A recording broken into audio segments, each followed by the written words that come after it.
Igitondo cyiza kuri mwe mwese mukomeje gutega amatwi ibiganiro bya Yeshiva TV, ni umwanya wo kubagezaho amakuru ku buryo bw'incamake n'amakuru abyutse avugwa muri iki gitondo.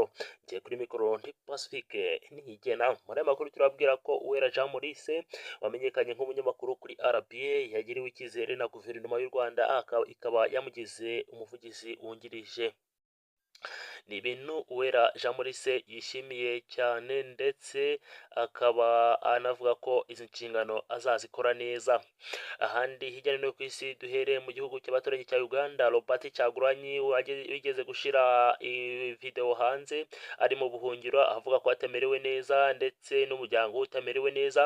Kuri uyu wa gatanu umugaba mukuru w'ingabo zirwanira ku butaka za Uganda, General Muhoozi, yatangaje ko ndetse anasaba n'abasirikare ba Uganda ko bagomba gukora igishoboka cyose Bobi Wine wamenyekanye nka Robert Kyagulanyi bagomba kumugeza imbere ya General Muhoozi ari muzima cyangwa yapfuye.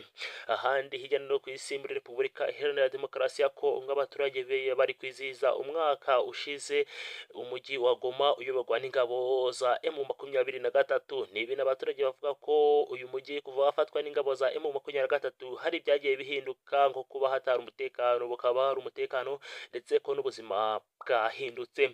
Ahandi hirya no hino ku isi muri Ukraine ho hari igikomeje kuvugwa nuko perezida wa Ukraine Vladimir Zelensky yasabye ingabo za Ukraine kwivugana ingabo 50,000 buri kwezi z'Uburusiya kugira ngo babashe kuba batsinda intambara.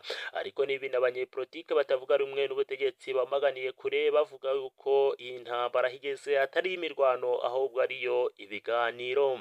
Nshuti bakunze bakadasohoka ba Yeshiva TV, tukaba tugeze ku musozo y'amakuru twari twabateguriye. Nshimira itsinda rigari ry'abanyamakuru bose bamfashe kugira ngo amakuru bagere 5/5. Ngiye kuri mikoro nari Pacifique Niyigena, mukomeze bigire byiza. Ciao ciao, hasta la vista.